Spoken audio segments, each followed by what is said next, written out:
Instead of a hot girl summer, we are going to have a healing girl summer. Now, what do I mean?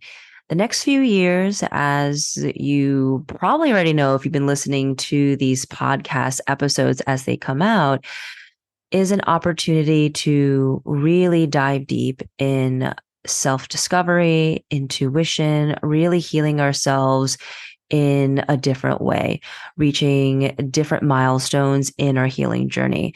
This is true for Western and Eastern astrology.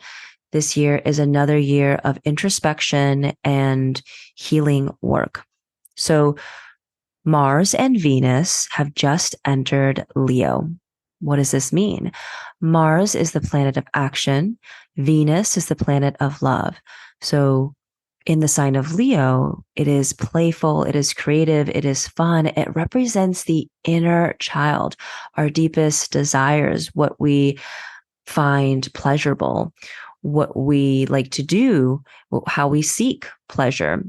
And so, with Mars and Venus being in the sign of Leo, it invites us to take action to understand how we can have more fun.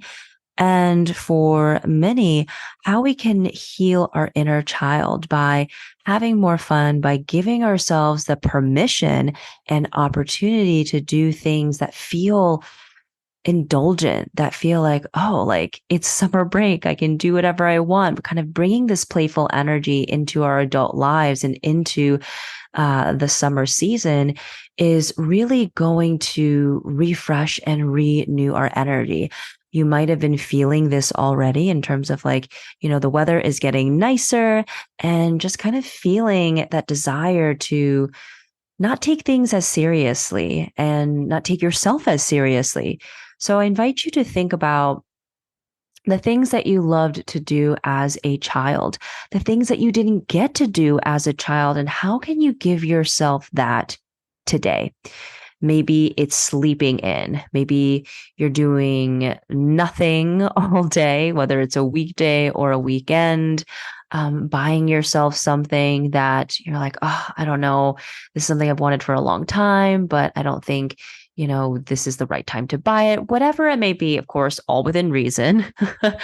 But really think about what is it your heart desires.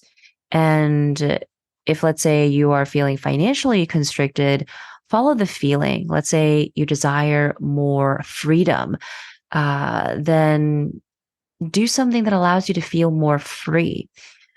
If you're looking for, let's say, making more time for yourself, figure out ways to clear your schedule.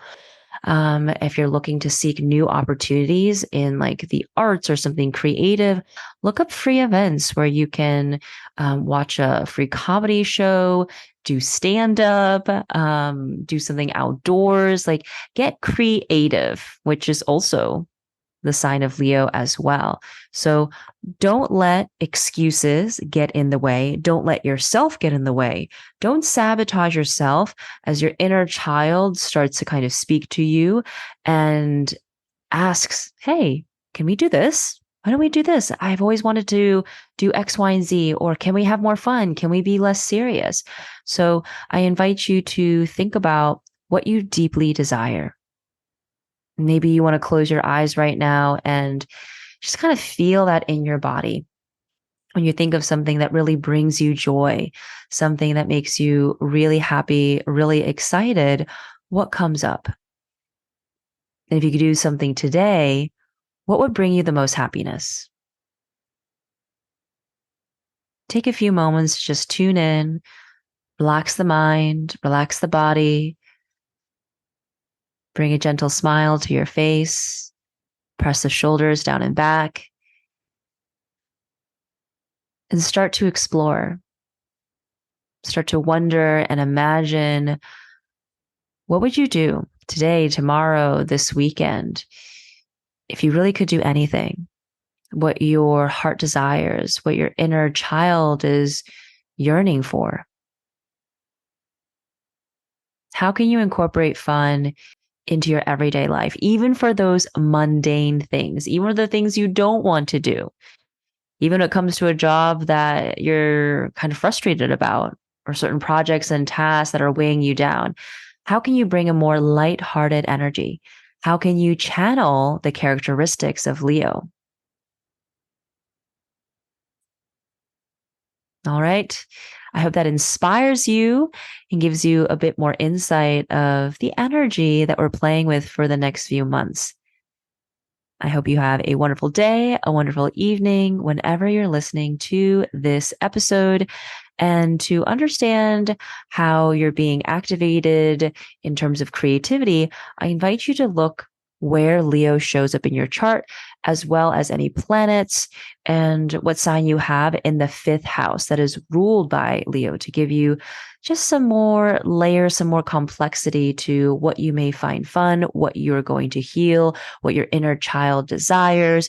Oh, and also look at your moon sign. Your moon sign also speaks to your inner child as well. And if you don't know your placements, you know the deal. Go to yoursaturn.com to get your free career astrology report.